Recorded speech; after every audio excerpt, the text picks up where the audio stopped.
Welcome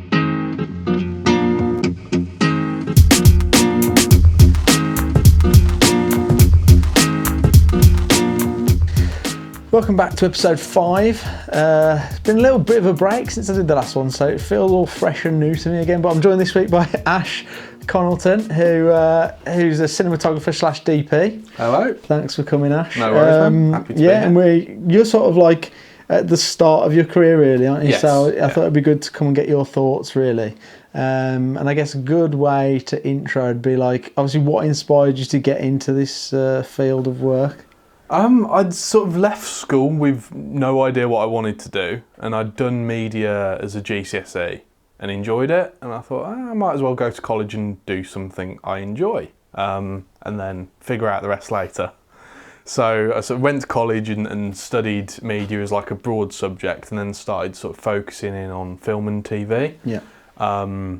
So I did a level 3 BTEC, and then stayed on at that same college, which was Stratford-upon-Avon, and did a HND. It was during that HND, sort of coming towards the end of that, I made my first short film.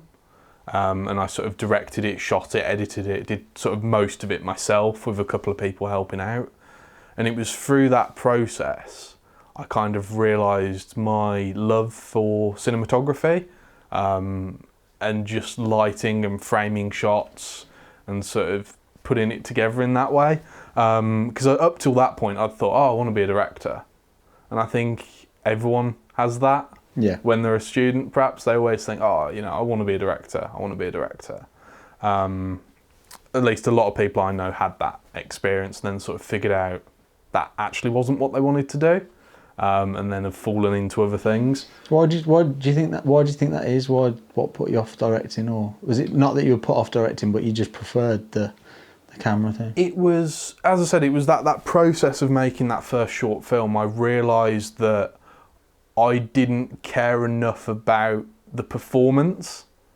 And obviously as a director, one of the main things you need to care about and pay attention to and sort of try and control and guide is the performance and the talent. And I realised that wasn't such an important thing for me. It was more about the shots when I did that first film. And I mean, since then, my opinion of performance has changed, and obviously I know the importance of it and the importance of getting the best out of your actors and sort of working with them. But it was very early on, it was just about the shots. It was like, I want that shot, regardless of performance. I get you. So once you'd done your BTEC, you obviously moved on to BCU, which is sort of where we worked together for the first time. How many years ago was that? 2 or 3 years ago, probably? 3 or so, yeah, almost 3. You just graduating, weren't you? At the time, I was coming to the end of my course, and we met on that shoot for the drama students, wasn't it? That was it. And I AC'd that for you. So sort of throughout uni, I was running. Yeah. Doing a lot of runner jobs, and I did some location assistant work on Kingsman 2 when that came to Birmingham, and then Ready Player One as well when that was here for a couple of weeks. But my first job, sort of paid runner job that I ever had, was on a indie low budget horror feature film. Yeah. Which I don't think has actually been released. But that Are we still waiting, or has it just been canned? I don't know what's happening. I think that an edit of it exists somewhere, but I don't know if it will ever see the light of day. I'm not privy to that because I was obviously just a runner on that.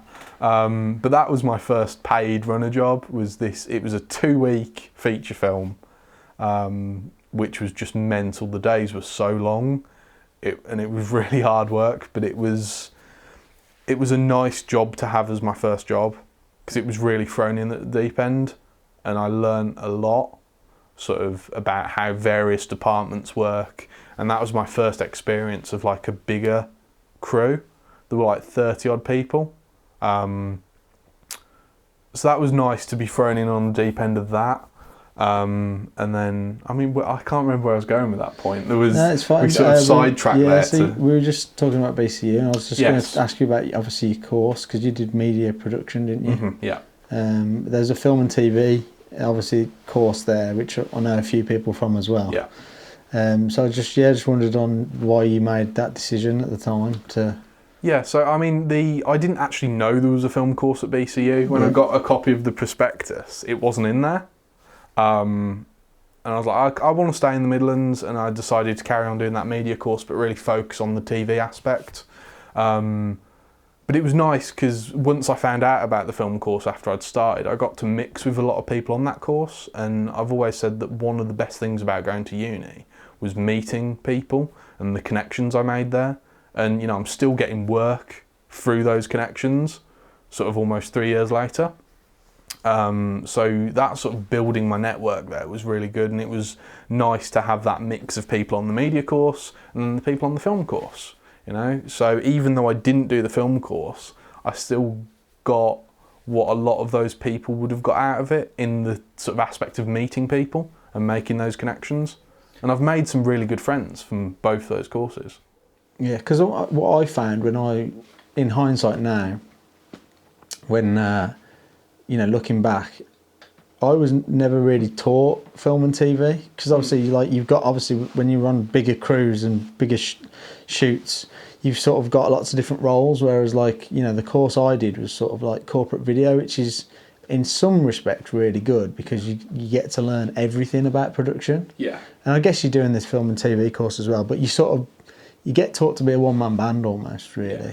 Which, you know, is great for a business because you can just do everything. You can just go. As soon as you leave, you can make some money that way.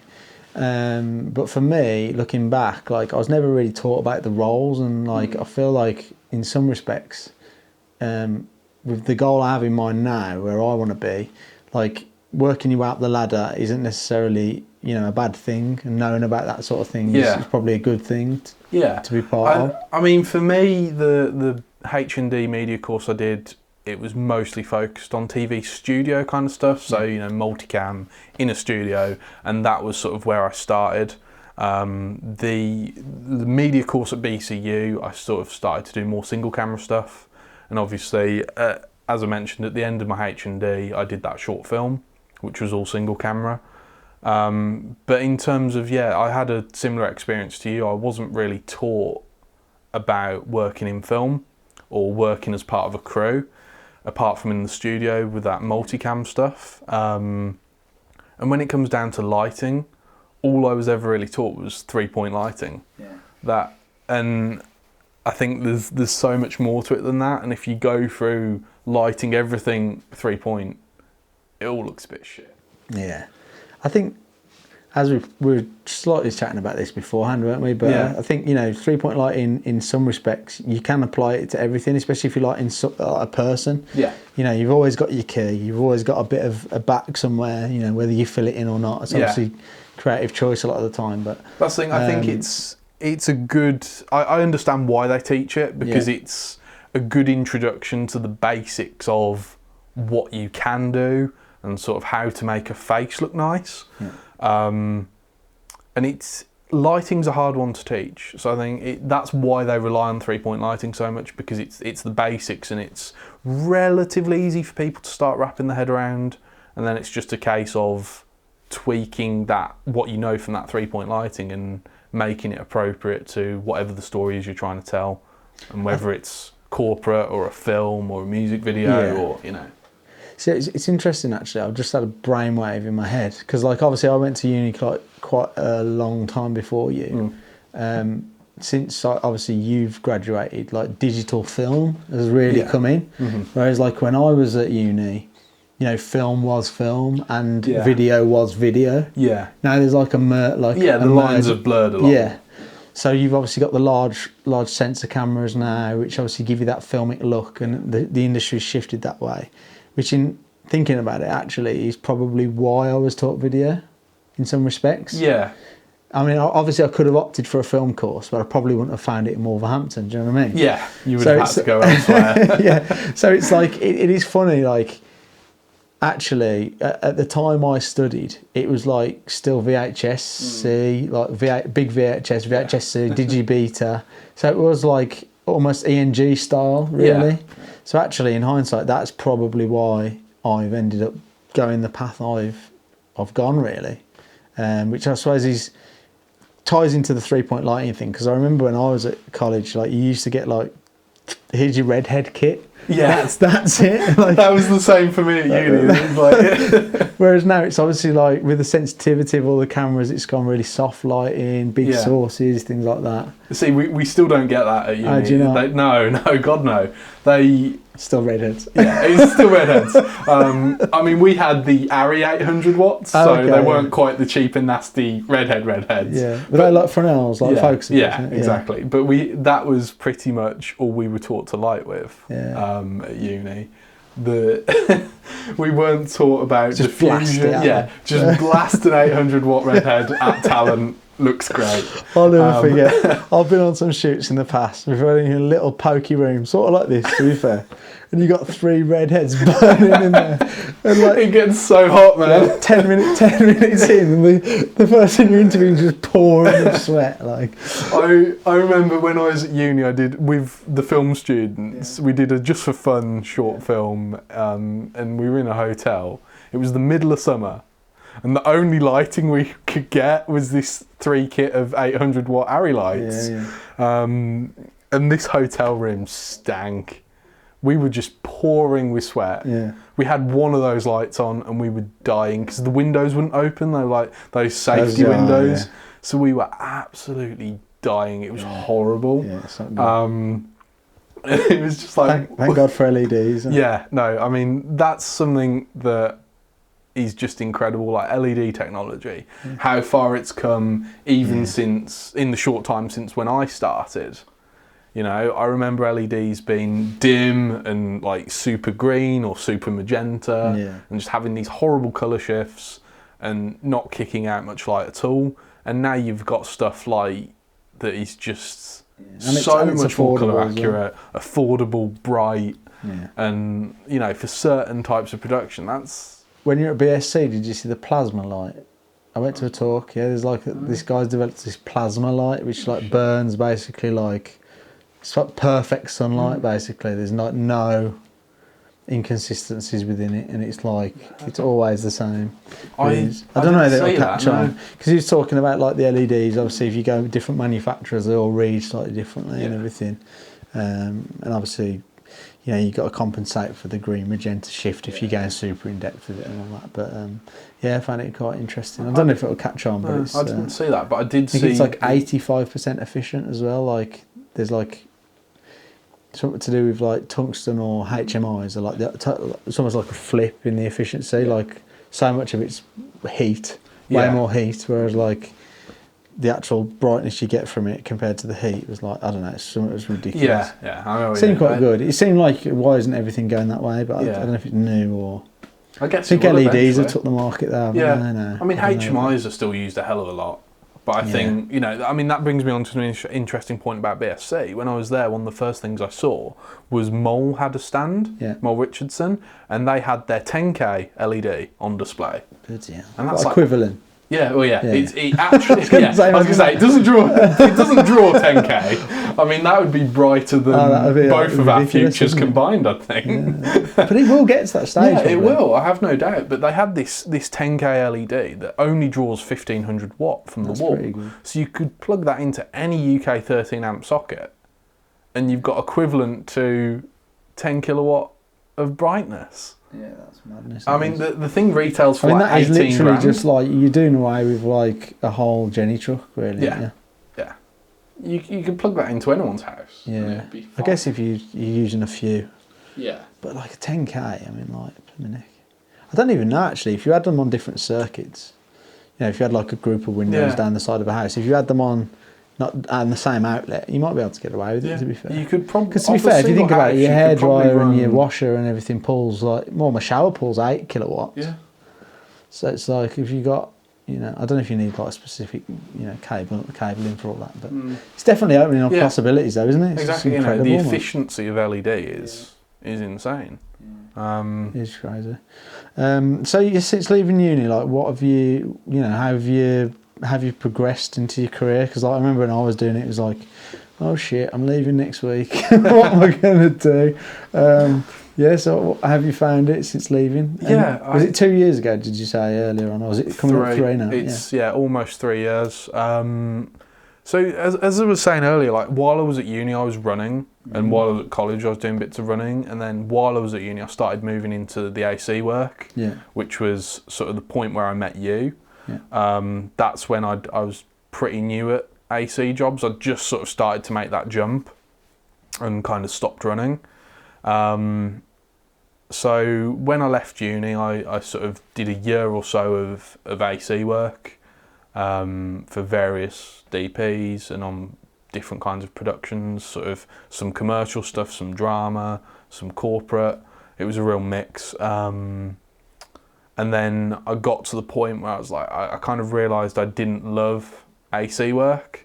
Like I enjoyed it and I was all right at it, but I wasn't the best.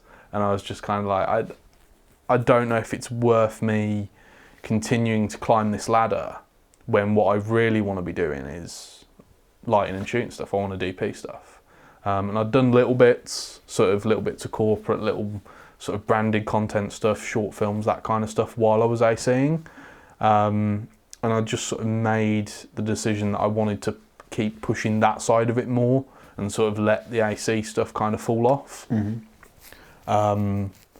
And it got to the point where I stopped doing AC jobs completely. And that was sort of at the start of 2019. I think I did my last AC job and then just moved into shooting. And that's continued.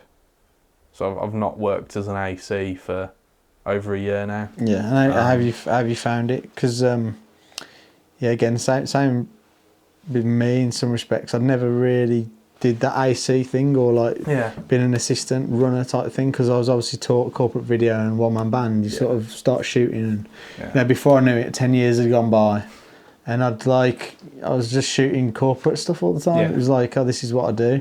Whereas like when you get into like the short film side of things or proper branded content where you really start thinking about the lighting and really that's what it's about, isn't it? It's about crafting the look. Yeah, exactly. Like the filming and the grabbing of the camera thing is sort of the last thing you should be thinking about, really. That's in some respects a lot less important. But like for me, I'd gone along so long just grabbing stuff and doing corporates, and it was just like when I actually sat down and thought about, okay, I want to progress to a higher level, and that's what you do. You sort of focus on learning about lighting. Yeah. Really sort of figuring out how you craft things the way you want them to look, and maybe creating your own style. Yeah. I think your own style is something that develops over time. Yeah. I've found that. Yeah. Definitely. You find things that really, what is style? It's kind of like a hard thing to sort of pin down, but I think you find techniques that you like to use and you like the end result of, and I guess that is what informs your style. I'm going to address that point which you just said actually, but coming back to the question, it was sort of like, because I didn't really progress up the ladder, it's sort of like how are you finding it sort of like almost jumping ahead? Yeah. Like really, that's the thing. I think a lot of people would describe it as a jump ahead. Yeah. But like in some respects, it's good. So I sort of feel this way, and like I don't mean to patronise you at any point, but sometimes I feel like I've jumped ahead. Should I be going back and doing it all again to get to that really super high level? Yeah. Or am I going to make it this way? I'm just trying to work out how I'm going to do it this way still. That's the thing. It's a tough question to answer, but I think you will. Like, looking at your work, man, like, you're so talented and you're so good at what you do. I know, but like, part of me feels like it's trying to convince everyone else. Yeah. Do you know what I mean? It's like I guess you know what you're capable of. It's just sort of having those things on your reel and having those things on your website that people are like, oh, Do you know what I mean? But like, it's like how long do you go? What I'm trying to say is like if you're on a big set and you're working as an AC and you're sort of making all these contacts and you just naturally step up, you're almost making the contacts as you go, aren't you? You're sort of with the people that are in that industry. Yeah. Whereas you've sort of took maybe a step back in some respects, and it took a step back to go forward, if that makes sense. Yeah. In terms of sort of took yourself out of maybe the crewing scenario. Yeah. Yeah, how are you finding it? Sort of like trying to work with people who are going to put you at the level that you want to be at? Yeah, it's tough. It's, you know, as you say, it's like that step back to go forward. And I think that just came from, as I said earlier, the fact that I just wanted to light and shoot stuff. Mm-hmm. Like I'd done a decent amount of AC work and I was all right at it, and, you know, there's part of me that enjoyed it, and I'm glad I did it. Yeah.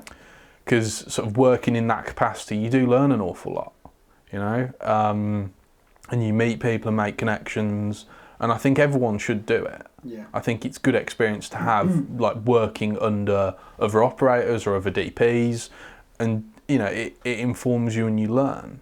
But I didn't want to go too deep down that route. And because a lot of people, they'll perhaps become a career AC. I mean, that's on the super high end. Yeah. Like, you know, you'll have career focus pullers and career loaders. And certain people want to do that, don't they? Certain people want to do that. And, like, I'm not slating that at all, because those people that end up want to do those things as a career, they're incredible at what they do. Like, you know, there are some amazing loaders and amazing focus pullers out there who are just like, you can't hold a candle to them because they're so good at what they do. But I didn't want to be that. Yeah. So as I said, I'm really glad I did the AC stuff I did, but I made that sort of conscious decision that even if I do, say, the next few years that are predominantly corporate video, I can still be honing the craft that I want to hone, which is that lighting and DP side of it, rather than focus pulling or loading, because they're very different skill sets. You know, and there is that natural logical progression through camera department, and I think it's good to work within that hierarchy. I think in a way, like visually, like your stuff, like, you know, is really good. I mean, like, considering, you know, you're like literally 3 years out of uni. Yeah. Thank you, and man. It's really a pleasure, kind of you to say. But like, you sort of, I think sometimes like you forget that, like people probably judge you and like, you know, might look at something you've done and be like, you know, but like considering I'm like 15 years in, it's like there's only really the last 4 or 5 years where I've really sort of started concentrating on that. I think because you've got like, you know where you want to go and where you want to be, like in some ways it's like it's better because you are honing your craft more every time you shoot. You're like pushing yourself and honing your craft. That was sort of the opinion and the way I thought about it. You know, the sooner I can start focusing in on that, the sooner I'll get potentially where I want to be, should everything go well. But, you know, that being said, as I said, I'm definitely glad I did the AC work and the runner work, because it helps to round you out, and it's good to have knowledge of other things outside of just that lighting and camera sort of narrow viewpoint, because it's looking at things sort of holistically. Is sometimes sort of what you need to do to enable you to get that shot. Yeah. See, the thing that always intimidated me is like, you know, I have done, like the last few years, I have done some bigger stuff, and there's been like bigger lighting setups and things like that. But the thing that, because I've not been in that industry and not worked my way up and been comfortable around it, sometimes I feel like it can be a bit intimidating when it gets on a big scale. Yeah. And it's like, I guess you've got to trust your team around you and like your gaffer you bring in and that sort of thing. But it sort of does feel sometimes, I do sometimes feel like, oh shit. Do you know what I mean? Like, no, I get that. Like, in my head, my ideas are always good. It's just that practical thing of putting something at a certain scale into practice. Like when there's everyone else relying on you, because like at the end of the day, you are a head of a department. Yeah, exactly. You know, it's a management position. Yeah, and I don't know sometimes if it's just that imposter syndrome thing, and I'm pretty sure I'd be fine when I got there on the day. But it's just that thing of like, I always worry.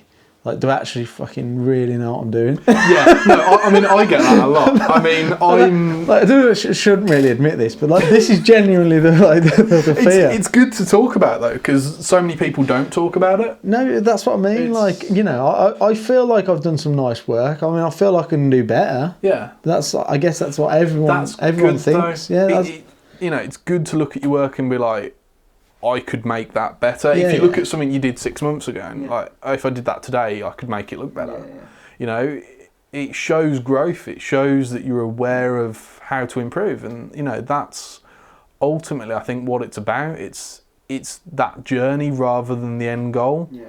It's how you sort of navigate that path, and everyone has their own path. I think it's not that set kind of, start as a runner, then become an AC, then a focus puller, then an operator, and you know, that route does work for some people, and I'm not again slating that, because for some people that's what they want to do and that's the route they take, and there's nothing wrong with that at all. I just didn't feel that was the route for me, and I think you shouldn't worry that you haven't gone and done those things. Yeah, I probably shouldn't really. Because your work's kick-ass, man. Thanks, man. I'll tell you what the very interesting thing is, and I don't know if you ever feel like this. Sometimes, I don't know if it's because I've done that one-man band thing, but I sometimes feel like everything's all on me. But actually it's not, in a way, because filmmaking, or like, you know, whether you're shooting commercials, TV, film, drama, or whatever, it's a collaborative effort.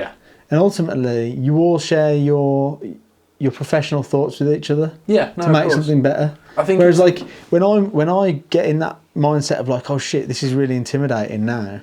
Ultimately, really, all I need to do is talk to the other people who are on it, and then you end up working it out anyway. Yeah, exactly. And I think that comes back to your point about what you said about, you know, you trust the people around you. Make sure you've got good people around you. Because then that's ultimately how good stuff gets made. You know, you talk to those that you're working with and problem solve. Don't feel like it's a counselling session for me. Anyway, you know, so how do you sort of like know? Because you sort of like you becoming sort of I guess you sort of become an independent filmmaker. I hate that word because I don't really like to call myself a filmmaker because I'm not really. But what I'm trying to say is you work on independent projects, I suppose, and you sort of end up trying to collab with directors and get their work off the ground. Especially for creative stuff. Something I've done is like sort of done something for like low or no pay. As a bit of spec work, stuff like that. So how do you know who to work with? Because it's very difficult sometimes, isn't it? Someone might present you with a script or something, you'll read through it. How do you know that like the people that you're working with have the experience that you need to push and elevate your work? That's the thing. I don't think they always do. But that's not to say there's not benefit to those projects. I mean, and how do I know who to work with? Again, it's very tricky. Like I've been burnt in the past. In summer of 2018, I embarked on what would have been my first feature film as DP. But it basically, I'm going to sort of speed through it, but the executive producer had basically taken everyone for a ride. He'd lied about having 100 grand. And we shot for a week and a half, and there were all these issues that sort of stemmed from him not actually having the money, that he was trying to sort of lie and sort of twist his way around to make sure people didn't find out. And of course, you know, eventually we did find out, and production got canned a week and a bit in. And, you know, there were red flags with that I should have noticed, but didn't. But that's like, I guess that's just like your inexperience, isn't it? It comes down to experience. I guess you sort of like, you really want to get on this project, so you're like really excited about it, and you're sort of blinded by that in some respects. Rose tinted glasses, you know. And I mean, that was just a horrible experience to have to go through, to have a project come crashing down so spectacularly. And that was a mess.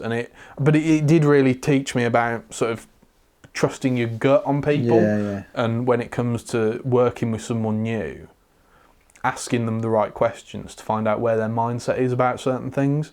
And you know, since then I've worked with people that have been fantastic to work with, and have pushed me and elevated me. But then I've also worked with people that haven't so much pushed me. And I've perhaps carried them a little bit. And I feel like you've had similar experiences where you've been on sets, like passion projects perhaps, that you're the most experienced person there, the most professional person there, and you feel like it does all sort of fall to you to make sure it happens. I agree there, definitely. And I think, you know, I think indie directors can sometimes be guilty of finding a more experienced DP than themselves and then sort of leaning on them a little. I've found that. But, you know, I think that those experiences have ultimately made me better at what I do, because it's that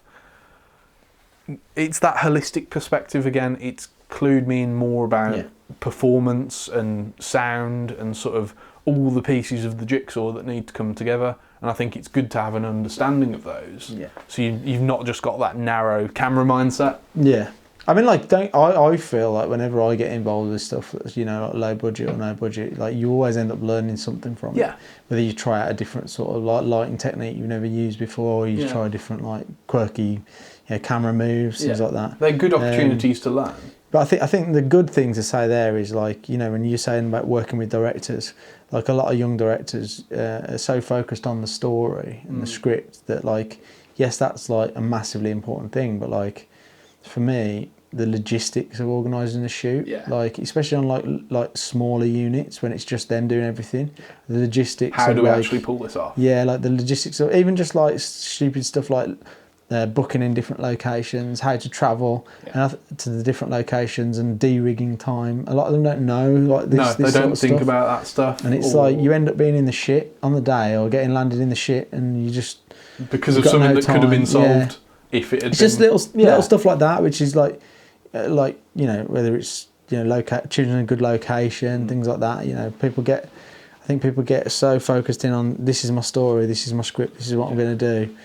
You know, that's just one small part. Well, that's probably the biggest part of it, to be fair. But like, it's just one part that makes it great. Yeah, you know, everything has to come together to make something. It's like the actors that they get involved, things like that. A lot of the time, you know, they're giving up their time for free as well. You know, it's just tricky, I think, to find that project where it's like, you know, this is killer. Yeah, and it all comes together. Yeah. I think that is a massive struggle on sort of that indie level, but I feel like we've got to do those things and keep pushing for those better projects where it does come together, and eventually you find the people that you enjoy working with and who do push you.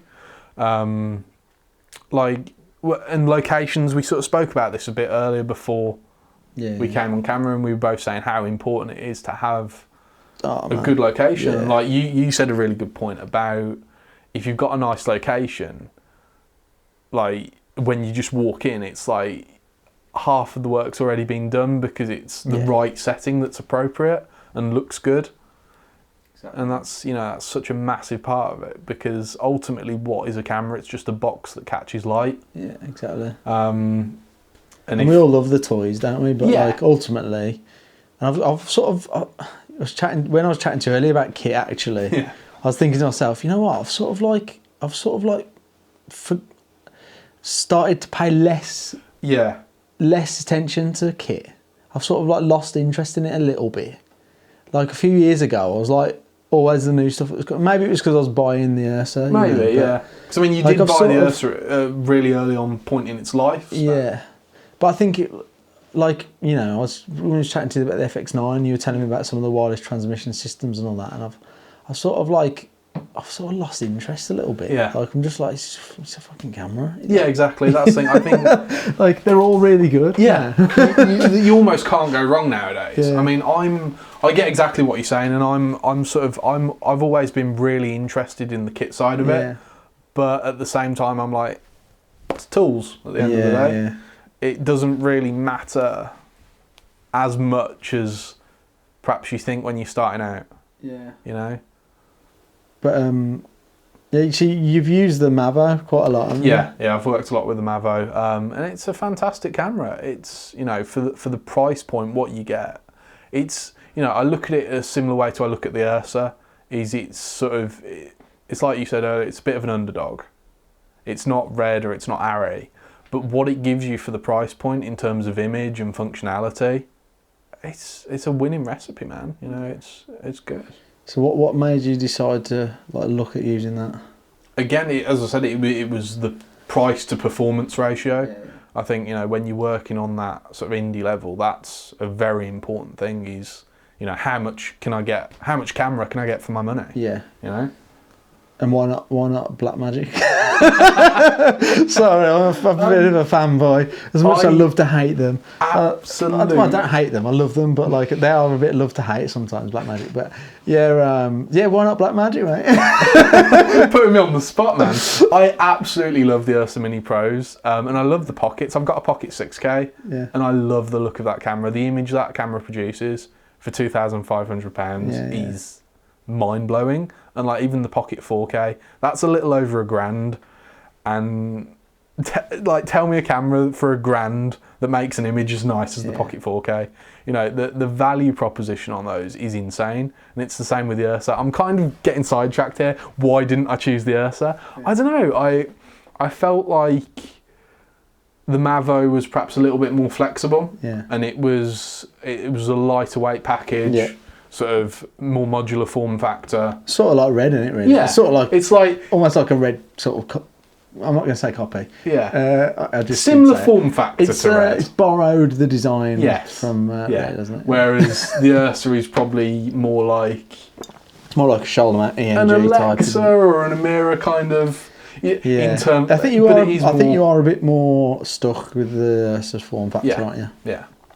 But that being said, I absolutely love the Ursa. I did a spec commercial towards the end of last year, which this cycles back to our locations point as well, and it was on the Ursa Mini G2 with my Samyang lenses. And it's just, the image is just incredible. Yeah, you know, nice. the sensor in that camera is amazing. But with that shoot, it was spec and we didn't have a lot of money.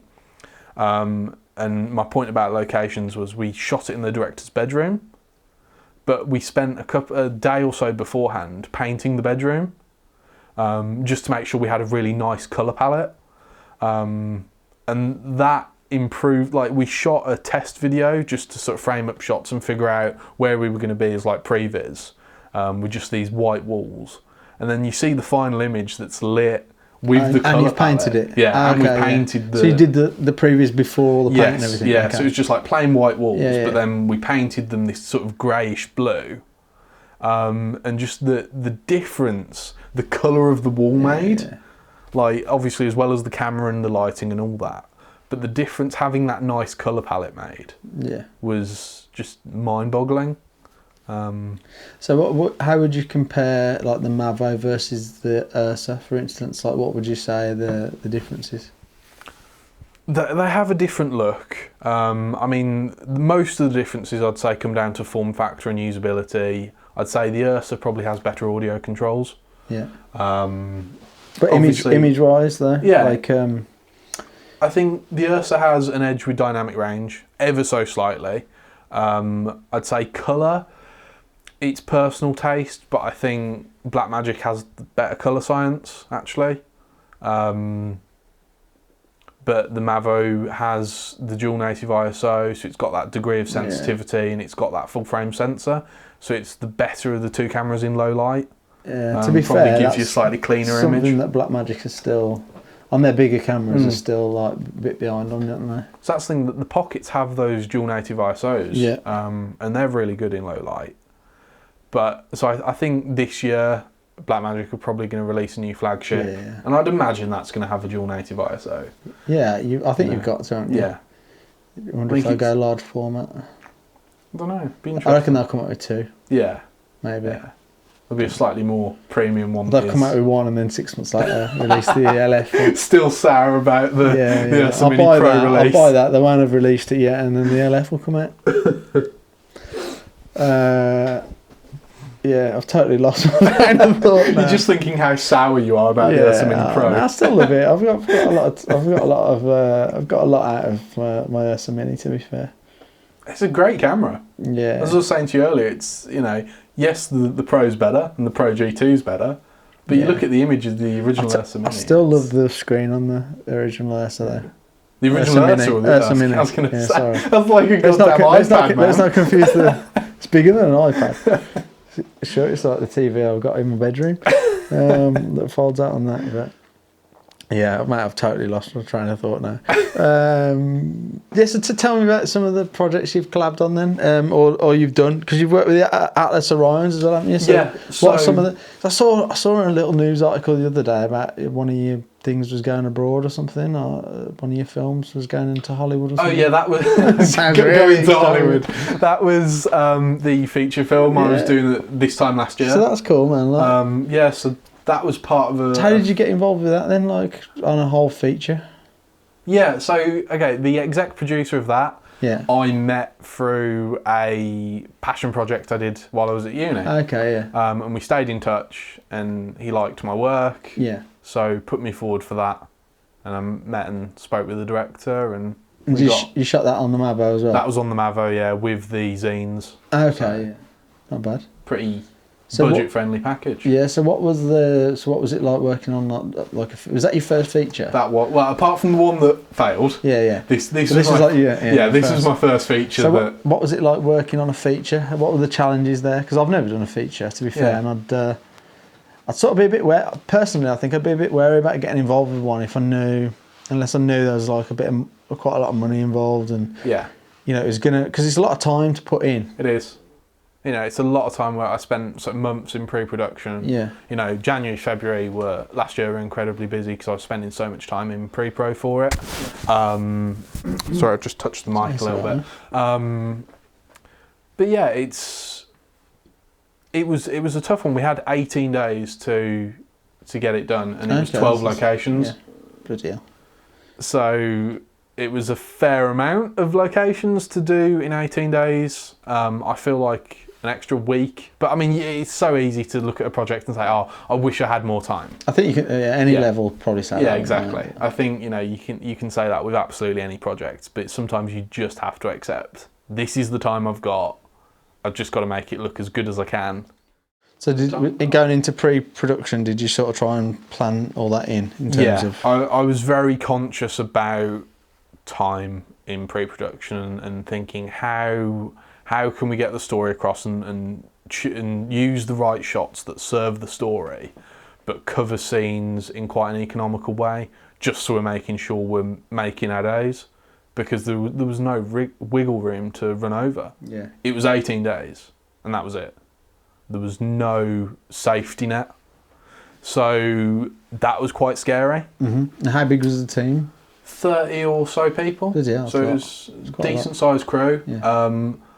Not that many of them were camera and lighting crew though. I had quite a small camera and lighting team for it, which was also challenging in some ways, sort of for some of our larger setups. Because for a lot of our setups we had big FO wind-up stands with 4K and 2K HMIs, and those we used a lot at the block of flats we were at, because we needed the height of the FOs to shoot through the windows, because we were on the first floor of this sort of apartment block. So setup time for those was quite long. So it was sort of making sure we had time to pre-rig setup. So quite often the gaffer and Spark would be, so they'd come and set up, go to the next location, start setting that up, leaving me to shoot the first location, just because we didn't have enough time to set up the kit we needed to set up. But it was the choice to use those big stands and lights was because it meant we could shoot the scene quite economically and quickly once it was set. Yeah. So if we'd used smaller lights inside, it would have needed a lot of tweaking and repositioning. So you're almost like setting a master, and then you can put the camera anywhere. Yeah, exactly. And that was the sort of mindset. 'Cause once we'd sort of found out exactly how long it was going to be, me and the gaffer Pete were like, right, we need to light this quite economically, just because we don't have time to be repositioning and tweaking.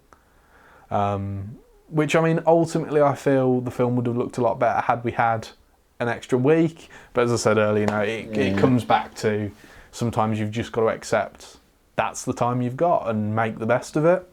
So it was a real challenge, and that was the largest scale I've ever worked on in terms of amount of people, amount of cast, locations, just everything was like ramped up from what I'd done before. So going into it was a bit intimidating. Yeah, a bit. It's hard. It's like what we were talking about earlier, I guess, isn't it? Like, getting that thing of like, oh, this is a feature. It's like, you're trying to, especially if it's your first thing, you're just trying to wrap your head around everything. And yeah. Try and make it go as smoothly as possible. Yeah, I guess, exactly. isn't it? And that's the thing, you just have to work as hard as you can to get it over the line and sort of forget. I had to forget about the fact it was my first feature. Mm-hmm. I didn't want to dwell on that. I just wanted to go into it and just plan everything as best I could and make sure I had the right people around me. And, we got it done. 18 days and it's like an hour and 35 long. That's pretty cool. So it's not a bad run time. I mean, there were points I was worried. I was like, because I'd never shot a feature before, I was like, do we have enough? Is it gonna be long enough, or is it gonna be like 45 minutes? So is the director like fairly new to? No, film? Gary. Gary to Delaney. film there? No, Gary Delaney. He's been in the industry quite a long time, and he's done a few films prior to this. Okay. So he's quite experienced. That's pretty good then. Yeah. So is he happy that you thought he'd got enough? Yeah. Oh yeah. I was always sort of like, is there enough here? Have we done enough? Have we done enough? But then, seeing it come out the other end where it's like an hour and a half long, I was like, oh. And that's with some stuff cut. Yeah. I was like, oh, perhaps I didn't ever really need to worry about runtime. So when's it coming out? It's currently doing the rounds at festivals. Okay. Yeah. I don't know about general release and what it will be yet.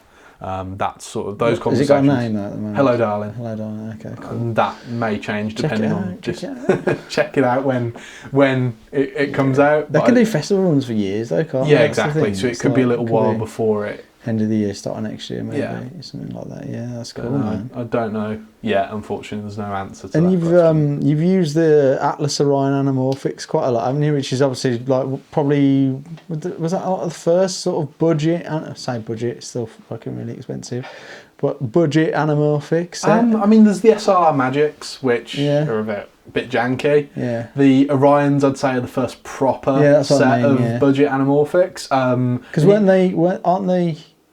I might be wrong, but aren't the SLR Magic anamorphics just basically an anamorphic front? Maybe? I don't know. I've not used them. I just don't like the look of them. Yeah, they're just like a bit like, They just feel a bit higgledy-piggledy. Yeah. And the front moves in and out with it. Yeah. So if you put a follow focus on, you sort of need to make sure your gear's quite wide. They seem like a lot of faff.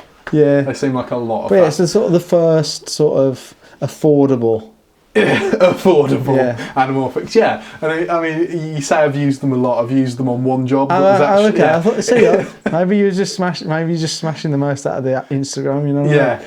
It felt like you've used them loads of times. No, it was a 2-day job that was actually for 5 pieces of content. Yeah. So I guess I've used them on 5 shoots. Okay, there you go. That's it. Over a 2-day period. And it was a series of commercial content for a consulting agency. So the first day was one of the commercials, and it was a slightly longer Christmas commercial. And the second day was 4 30-second spots. Yeah. And I mean, the Orions are lovely. They're really nice lenses, and they're the best budget anamorphics you're going to get. Yeah. But the issue with anamorphic is close focus, and with the Orions especially, the edges of frame are super soft. Is that at any aperture? That's Yeah. I mean, even when you stop down a bit. Okay, yeah. But I mean, you stop down on an anamorphic and you kind of lose the magic of it a little bit because of the bokeh and stuff. But even when stopped down, they are soft around the edges, you know. So they're in some ways challenging to shoot with. Yeah. Especially when you're pretty run and gun with a small team. But they look incredible. Yeah. You know, and for one of the 30-second spots, one of the issues we had was one of the shots was like a close-up of a laptop screen. And we'd spoken about it in pre-production, and I'd asked for diopters just so we could make sure we could actually get tight enough on this screen. And we were trying to shop around and find some diopters to rent, but nowhere had any in for the days we needed. So it was kind of like, well, we can try and get this shot, but I can't promise it's going to work because of the close focus. Yeah. So I think what we ended up doing in the end was we were on the 65mm, and I backed off. Got it sharp, so I was like on the edge of just before where the close focus would go, and then we did a bit of post zooming in to make it work. It wasn't ideal, but sometimes you've got those limitations imposed on you. To be fair, what are you finishing it? Were you finishing it 4K anyway? So yeah, were you actually finishing it 4K? Ah, okay. Yeah. I was going to say a lot of the time it's just finished in 1080, so it's like a bit of digital zoom. No one's really going to notice. But it was something we had in mind, and it was a problem we'd addressed. Yeah, it sounds good. It was a cheap and nasty solution to it, but it worked. I've spoke about using anamorphics on a few jobs, but that's the limitation obviously with the Ursa Mini. It's not no changeable lens mount, and because it's EF, you just sort of stuck. Oh yeah, because it's only the Pro you can change. Yeah, so you're sort of stuck, and it's like looked at hiring anamorphics before, and then it's like, well, it won't fit onto my camera, and then it's like hiring a camera, and then it's always ended up being it's a bit too expensive. So I just ended up hiring some EFs. Which is what I'm looking forward to with the next camera. Yeah. Hopefully they'll all have interchangeable lenses. Yeah, I think it's kind of got to go that way now. Yeah. Other than Sony and Canon, they'll probably stick to their guns, But I mean, with the new FX9, they make great PL adapters for it. Obviously, the high end ones like the F55s and that probably have. Well, the Venice definitely will have a PL, won't it? But whether you'll be able to interchange it, probably not. It's probably just stuck to the Venice. You can swap the mount on, I believe. Yeah, I think so. That's pretty sure. That's another point about the Mavo actually is swapping lens mounts on the Mavo. That's great, it's so quick and easy. You don't have to unscrew anything. It literally locks in like a lens would. So it's really easy to swap between PL and EF or E-mount or whatever you want. Yeah, not that I've ever done it, but I think the Blackmagic's a few screws in it. Yeah, so I think there's 4 screws on. It's like quite easy. Yeah, it's a lot easier. That's good, man. That's good. So, how do you feel like it's going anyway? Like, what's your opinions on how things are panning out after 3 years? It's a tough one, man. Because like sometimes I'm like, yeah, it's going so well. Yeah. And then other times I'm like, yeah. I think it's hard not to compare yourself to everyone else, isn't it?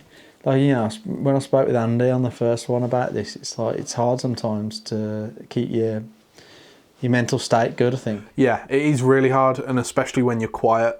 And like the start of this year, I mean, I've made ever so slightly more money than I did the start of last year. Yeah. But I've worked a lot less. Yeah. And I think part of that is because I've not got a feature in prep. Yeah. So it's like the void that filled last year has just remained empty this year. Yeah.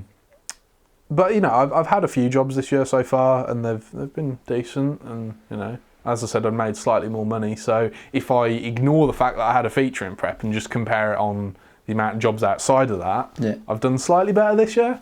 But then it was still having that void. It felt very empty, and even though sort of actually thinking about it, I'd done better and I'd done more, I felt like I hadn't. Yeah. It's tough.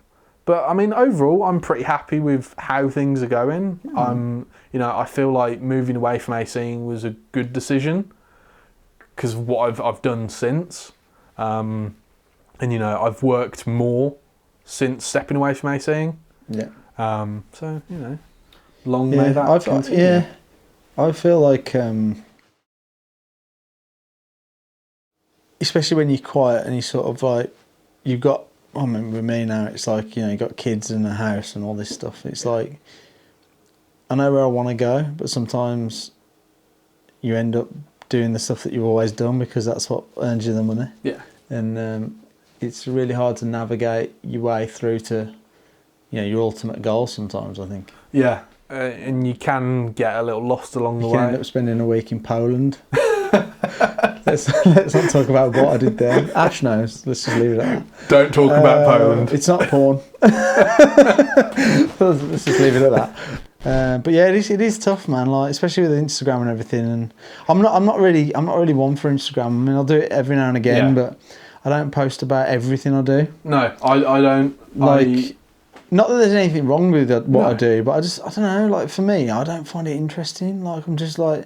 The last thing I want to do is get my phone out and start taking pictures of like cameras and stuff. It's like one set, I'm just doing my job. Yeah. check my personal Facebook, look for everyone else's images, you know. But I don't know, man. Like, I just don't find it interesting. I just, people would probably say I'm silly for saying that. Like, everyone would probably find what you're doing interesting, but like, I don't generally, I just don't bother unless it's something I'm really like, impressed with. Yeah, I can understand that. I'm a bit more sort of liberal with it. Yeah. But I still don't post about everything I do. Yeah. If there's something that's particularly dull, but I think the thing is, coming back to the point was though, it's like, I see other people posting about what they do every day, and I'm like, oh, bloody hell, like he's doing some really good stuff, or that looks really cool. Whereas like when I'm there, and I'm on my own job, I'll be thinking, oh, this isn't interesting. Whereas like, if I posted it, you might look at it and say, oh, it looks really cool. Yeah, what he's exactly. Doing. Yeah, it's like it's a weird situation, like mentally to be in. I think sometimes. Yeah. I think we have to cut ourselves some slack. Yeah. Man. And it's so easy to compare yourself to people. And like, sometimes I've seen you post stuff and I'm like, oh my God, that's such a cool shoot. He's really busy. I'm not. And it's frustrating because I think to do this job, you have to be passionate. Yeah. Because it's the kind 100%. Of industry that... Sorry. 100%, yeah. You have to be passionate, and it's the kind of industry that it can chew you up and spit you out sometimes. And, it's about picking yourself up from those low points and sort of carrying on and trying to push for those better things constantly. Yeah. And that's tiring. Like, that can be really draining if you feel like you're not where you want to be, or you're not on the path to where you want to be. It can be really hard. Yeah. I mean, to be honest, this year when I went to BSc, I was talking to Dave Corley, on a really lovely guy, who's a cinematographer as well. And I had a weird realisation moment where I was like, I just constantly moan. Like, I think that's a very British thing, though. No, but literally, like, I was talking to him, and I was just like, I do get frustrated because, like, I feel like I've been doing this for so long now. I'm getting like, 5 years. I've been really trying to, change directions a little bit. Yeah. And I've done some really nice stuff in that time, and I feel like it is moving in the right direction. But it's probably not as quick as I'd like it to be. Yeah. And I had this realization of like, I need to stop being hard on myself because it has a detrimental effect, I think. Yeah. I think in some ways it's good to be hard on yourself. Yeah. But not too much. I'm just going to roll with it now. Yeah. I'm just really not going to worry about it. I'm just going to do what I'm going to do. Like do the best of my abilities on all. I do that anyway. Yeah. But like just do my best on all my jobs. Continue to make new contacts because at the end of the day, I have had. You're talking about looking at what I've done. I've had like 15 years effectively of making contacts. You know what I mean? It's like every year you make more. Yeah. And you meet new people. Constantly meeting new people. So you're always going to have more opportunities to fall at your feet in a way. Yeah, exactly. And I think that's a really good point, is to just not be as hard on yourself, man. Like, I'm too hard on myself sometimes. I'm like, I'm not where I want to be, and that means I'm failing. Yeah. But that's not the case. Like, as I said earlier, it's more about the journey than it is that end goal. And I think that's something both of us should try and bear in mind a little more. And it's really hard, as you say, you see people posting on Instagram about all the cool things they're doing. And it can sting a little bit. Yeah. And I don't want to put Birmingham or the Midlands down, but there's, generally it's not a great industry, is it, around here? It's not a hotspot, that's for sure. Exactly, that's what I mean. It's like it is tough, to work on really high level stuff here, really. Yeah. There is stuff going on, obviously, but just not much of it. Yeah. And that may change. Yeah. We hope, there's things happening, I think, behind the scenes that are hopefully going to push that and sort of steer that in a better direction. It feels like I feel like in the last 2 or 3 years, it feels like there's become a bit more of a community. Like I've obviously met you, and there's obviously the Facebook group, Crew Birmingham and stuff, and you sort of feel like people are getting to know each other a little bit better. I think, that's something I think is definitely true, and I've seen obviously change because you know, you've been sort of in the Midlands and the industry longer than I have, but even since I've started, I feel like things have become a bit more tight knit. More people know each other. Yeah. You know, there's more connections that have been made. More people have been introduced. You know, and I feel like it's perhaps starting to come together a little bit. Yeah. You know, hopefully, touch wood. We'll see. I'm going to leave it there, actually. Yeah? Yeah, I think that feels like a good place to end. Yeah, that's a nice... So, Ash, thanks so much for joining me, mate. My pleasure, mate. It. It's been a good one, actually. Yeah. I've really enjoyed that, man. Yeah. Like, I think it's one of my favourites, actually, so far. I'm sure you say that to everyone. No. Serious, man. Serious. That was good. So, for me, like, we talked about tech. I like tech. I like talking about tech. So, we just... Yeah, but yeah, thank you, man. Thank you very much for watching again this week. Please check out some of Ash's work on his website. We'll have the link in the description below. Check out some of mine if you've got time, that'd be ace as well. And we'll see you on episode 6 in a couple of weeks. Thanks.